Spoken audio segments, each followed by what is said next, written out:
What's up guys, today we're going to be doing the review on the TRX Arms Orion 3.0 and 4.0. So right off the bat, full disclosure, I bought all of this stuff with my own money. I have zero connection to the company whatsoever. None of this was given to me. This was all purchased with my own money. So I'm going to be trying to do my best to give you a complete, unbiased, honest opinion on it. Something I think we're lacking right now is good, solid gear and gun reviews. I know there's a few guys out there trying to do it. Not going to mention them because you know who they are. But we're going to see what I can do for you guys. So right now, this is my current belt setup, majority of which is from TRX Arms. What I'm going to do is just kind of work my way around and just give my thoughts and opinions on each individual part, why I picked it, and how it's held up for me. So the base belt is the TRX Arms Orion 3.0 in multicam. I came across their company a while back. The very first product I seen of theirs was their sidecar, so since then I've kind of been following them, and I thought I'd give this a go. So my first thoughts with it is the inside grip. It's nice, it's soft, but it doesn't hold super well. The webbing itself, it's well made, well stitched, everything holds together just fine, but I think it really holds back on your ability to customize the spacing of the gear you're attaching to it.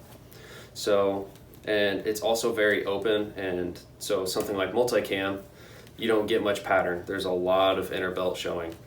So starting from the front, I'm also running their inner belt, which is it's not a very stiff belt, it's not weight rated, anything like that, but it does have a cobra buckle, which is nice and quick. What's also cool about cobra buckles is when they're under tension, they will not open. So they have to be completely de-stressed for them to open, which is cool. Working our way around, they come attached with these two hooks in front. Right underneath, they're sewn in. A lot of guys use these for chem lights, or in my case, gloves.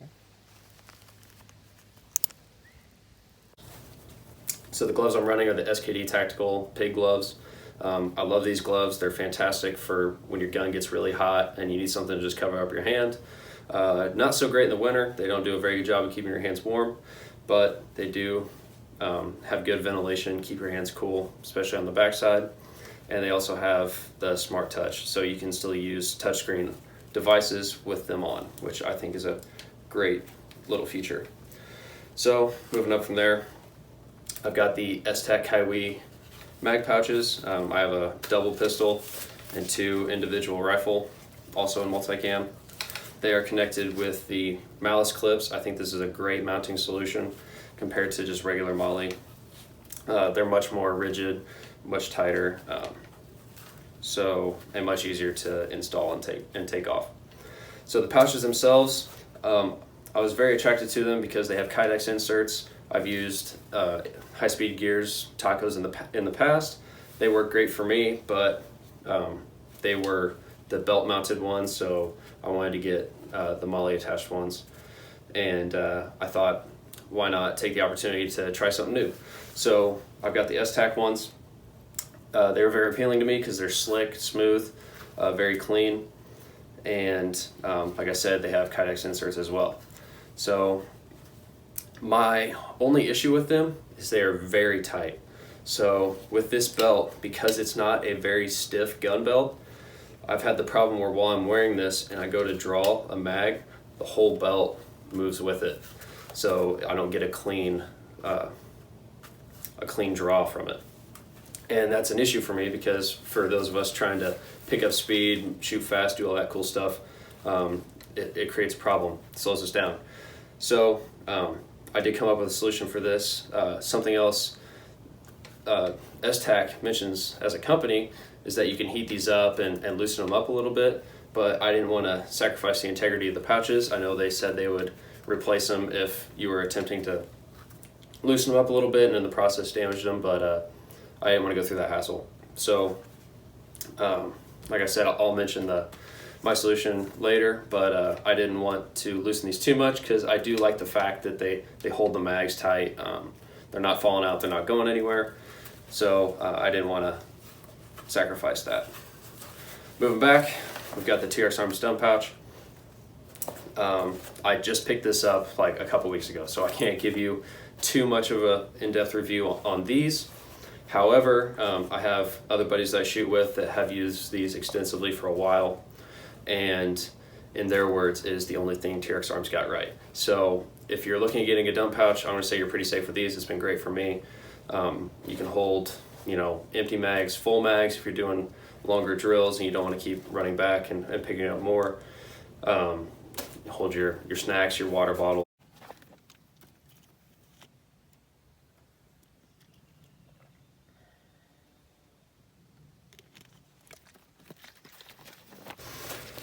So what's nice about this is you can roll up, get it out of the way. It mounts directly over the belt, so you don't have to pull a bunch of stuff off or loop it through or slide it around. It just wraps right over. So it's very easy to put on and off. Something I didn't care for though is the Velcro on this side. It's all hook Velcro. So while I'm wearing this is gonna be rubbing me the whole time. And I get why they did it. It's so you can run this piece over the top or underneath, and so you can mount it to, if you have a two-piece belt, it can lock in. I think that's a good feature and all. However, for those of us that just run it directly over our clothes, it creates an issue. I don't want it wearing holes in my shirt or my pants or anything like that. So what I did was I took this piece of multi-cam fabric that came with my Haley Strategic chest rig, and I just laid it right over that. So I'll cut this off in the future and sew it up, but for right now, I can just tuck it underneath and you'll never see it. Something else that I really like about this dump pouch is the shock cord lanyard they include in it. You don't need any thick thigh strap, as Lucas mentions in his video of it. This does it just fine, keeps it from flopping around, and it's really easy to set up. You know, you just get it to your desired length, cut it off, tie it up, and you're good to go. So moving back, we've got the TRX Arms Med 1. This is my first IFAK, so I don't have a whole lot to compare it to. However, it's, you know, been good for me. Thankfully, I haven't had to use it yet. It holds pretty much the bare minimum essentials you need when you're shooting. So it's got your quick clot gauze, it's got combat gauze, a burn agent, an EDT, emergency airway, and that's pretty much it. It's got elastic on the bottom so you can hold a cat tourniquet. I do like that feature, so it's not inside, it's readily accessible. Make sure when you put it in here you have it staged right, so time loop out of the way, the wine list ready to go. You should be able to pull this out and apply it one-handed, so if you can't, then you need to reevaluate how you have it set up. I have a customized patch panel patch on here. Got my last name, blood type, no known drug allergies. I think this is a great patch to add on to your medical kit, just for identification purposes, and then for your blood type and your drug allergens. So they make really good Cordura patches. They're very tough, holding up very well. I got the white glow-in-the-dark backing in here, but they're fully customizable. You can get any color you want. I'll probably be getting the exact same patch, but in black also. This is kind of my high visibility patch right now, so I wanted it to show up with any light or in the dark. So basically, how to use this pouch: from either side, you can just pull down on the zipper, and then you grab this lanyard up here and you rip it out. So then that removes this little insert here. It's got everything hooked into it with elastic. You can get it pretty easily, and then you have the airway in there as well. So what you can do, you can replace anything in there with what you want. These internals are, all this med kit is North American Rescue, so pretty much if you're not using them, you're wrong. Provide a lot of medical gear to a lot of legit dudes, so definitely go with them. Moving back, I still have this gap here. I'm going to be adding a LTC tourniquet pouch so I can hold a second tourniquet and a pair of shears. That'll be coming soon. Then we have TRX Arms Ragnarok. It's riding on a UBL mid-ride from Safariland. And then I have it hooked on here with the QLS system. It's just a fork system. This is a great add-on because number one, it's going to push it out from your body a little more. It's going to make it much easier to draw, gives your hand room, gives your thumb room. And then also if you run different guns or guns with lights or without, you can swap the holsters, no problem. And it also has a thigh strap that runs through the mid-ride here.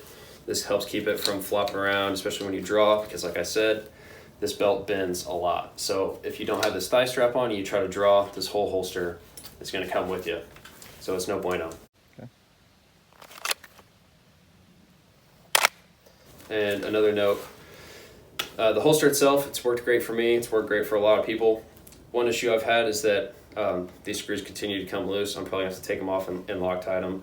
I was doing a drill the other day with my buddy Eric, and when I took off running, my Glock fell out.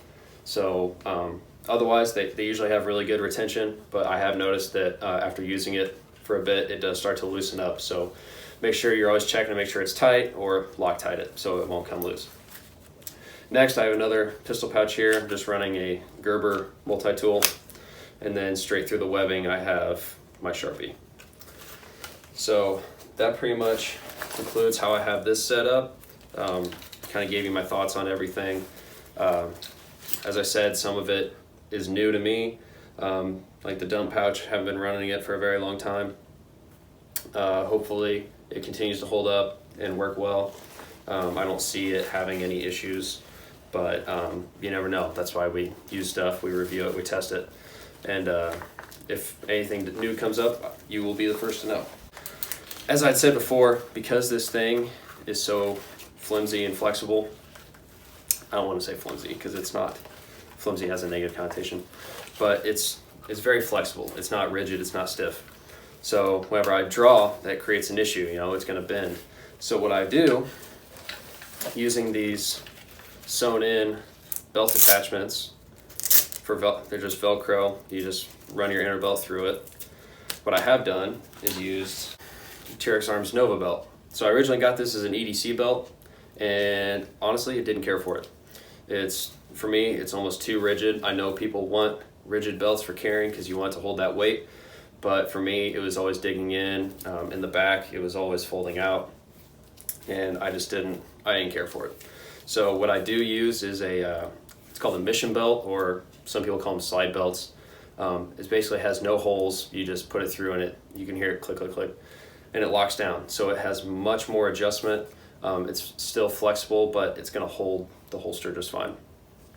So I recommend using those for your EDC. However, for range days and such, I wear this belt. So then what I can do is, because this is gonna hold weight much better, that belt is starting to weigh quite a bit with all the gear I have on it. So I wear this as an inner belt, and then I hook that belt to it with 3 attachments, 2 in front, 1 in the back, and I hook that to this Nova belt, and then the Orion isn't going anywhere. I can draw from those pouches no problem. It's smooth, it's quick, and I can use them as they were designed and intended to be used. So although I don't use this for EDC, it does still have a use. Now, my buddy Tyler was kind enough to lend me his. He has the new 4.0, and the main differences are the webbing system. So as you can see here, there's a lot more outer belt and a lot less inner belt. So for something like me, I like running my multicam pattern, and you'll get a lot more pattern on the belt than you would with the 3.0, because the inner belt is completely covered all the way around. So he's running a similar setup to me, double pistol, 2 rifle. Hasn't had this very long, so he doesn't have it completely decked out yet, but he's also running the mid-ride with the QLS and a light compatible Ragnarok with the thigh strap. Same TRX Arms inner belt with the Cobra buckle. And another main difference is this texture on the inside has a lot more grip to it. This thing, once it's on, it's going to be really hard to make it slip. However, something I really liked about the 3.0, they did away with on the 4.0. So it still has the belt mounts, but they don't have the pull tab. So looking at it on these, you have these pull tabs right here, and you can lift up and it'll rip away that Velcro. So it's a lot easier to remove. But going back to these, you have to really dig all the way down there and peel this off. So I don't know if other guys were having problems with them coming off, snagging on something or whatever, but I haven't had that issue. So if they do come out with a new generation of this, I would really like to see that make a return. So there you go, guys. That's how I have my belt set up. Kind of my thoughts on each part of it. Some of it I'll be looking to upgrade in the future, such as the IFAC, try and get one a little more expanded, that's not so limited, so small. However, size is nice, but there's a few other things I would like to have on me at all times. So I hope you guys enjoyed this video and that it was helpful for you. I do recommend this belt. I think it's a really good gun belt to use. Although it does have its drawbacks, like I said, with the flexibility, it's easily remedied by hooking it to your inner belt. So if you have the time, so like you're going to the range or a competition, something like that, it's really easy to hook in and you're good to go. Now say you have to throw it on really fast, it's going to be a little more of an issue.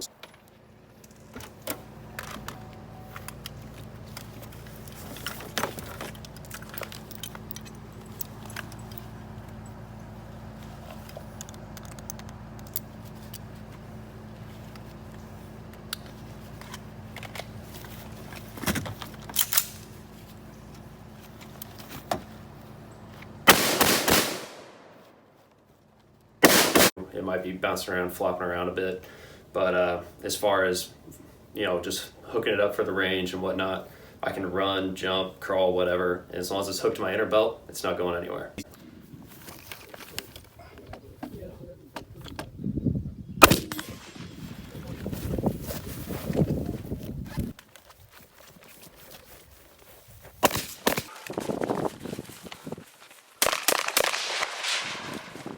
So, like I said, hope this provided you with some guidance and with some knowledge. Go ahead and subscribe and like this video, and leave a comment, suggestions, what you'd like to see more of, any comments, feedback, positive or negative, because I want to make these videos as good as I can for you guys.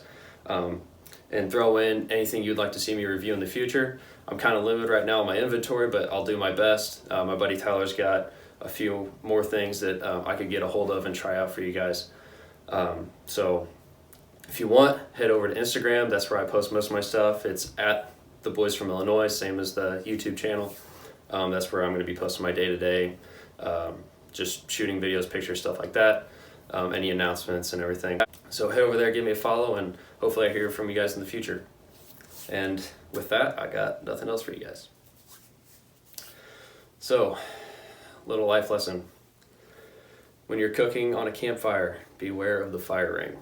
I was cooking up a deer loin the other day and went to put my Dutch oven in the fire and wasn't paying attention. I was wearing a glove, but it stops about right here, so it didn't feel too good. So always be smart, pay attention to what you're doing, and burns aren't fun, so be careful.